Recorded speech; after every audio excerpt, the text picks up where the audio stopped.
আসসালামু আলাইকুম দর্শক। ওমর ইবনে আল খাত্তাব রাদিয়াল্লাহু তাআলা এর ইসলাম গ্রহণের কাহিনী একটি অত্যন্ত প্রভাবশালী ও শিক্ষণীয় ঘটনা। এই কাহিনী মুসলমানদের জন্য একটি গুরুত্বপূর্ণ শিক্ষার উৎস, যা ধৈর্য, বিশ্বাস এবং সত্যের প্রতি আকর্ষণকে প্রকাশ করে। Back to track, Islamic voice. Omar ibn al Khattab রাদিয়াল্লাহু তাআলা ছিলেন মক্কার এক প্রভাবশালী ব্যক্তি।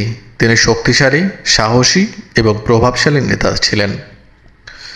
ইসলাম গ্রহণের পূর্বে তিনি মুসলমানদের একজন কঠোর বিরোধী ছিলেন এবং নবী মুহাম্মদ সাল্লাল্লাহু আলাইহি সাল্লাম এবং তার অনুসারীদের প্রতি অত্যাচার করতেন।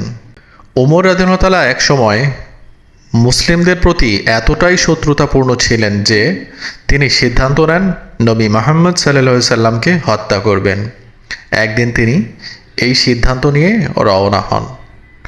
ওমর রাদিয়াল্লাহু তাআলা যখন নবী মুহাম্মদ সাল্লাল্লাহু আলাইহি সাল্লামকে হত্যা করতে যাচ্ছিলেন, পথে তার এক আত্মীয় তাকে থামিয়ে দেয় এবং বলে, তুমি আগে তোমার নিজের বোন এবং বোন জামাইয়ের দিকে তাকাও, যারা ইতিমধ্যে ইসলাম ধর্ম গ্রহণ করেছে। ওমর রাদিয়াল্লাহু তাআলা এই কথা শুনে প্রচণ্ড রেগে যান এবং তার বোন ফাতিমা বিনতে আল খাত্তাব এবং তার স্বামী সাইদ ইবনে জায়েদ এর বাড়িতে যান। ওমর রাদিয়াল্লাহু তাআলা যখন তাদের বাড়িতে পৌঁছে তখন তারা কুরআন পাঠ করছিলেন। ওমর রাদিয়াল্লাহু তাআলা প্রচণ্ড রেগে যান এবং তাদের ওপর আক্রমণ করেন। তার বোন ফাতিমা তখন আহত হয়।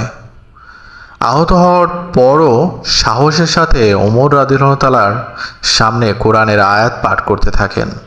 ফাতেমার ধৈর্য ও সাহস ওমরকে প্রভাবিত করে। ওমর রাদিয়াল্লাহু তাআলা শান্ত হয়ে কোরআনের পৃষ্ঠা পড়ার জন্য অনুরোধ করে। তিনি কোরআনের আয়াত পাঠ করেন এবং সেগুলোর অর্থ গভীরভাবে ভাবতে শুরু করেন। তিনি কোরআনের সৌন্দর্য ও গভীরতা দ্বারা মুগ্ধ হন এবং তার হৃদয়ে একটি পরিবর্তন অনুভব করেন।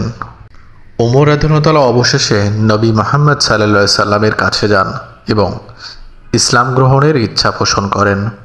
নবী মুহাম্মদ সাল্লাল্লাহু আলাইহি সাল্লাম এবং অন্য সাহাবীরা তার এই সিদ্ধান্তে অত্যন্ত খুশি হন।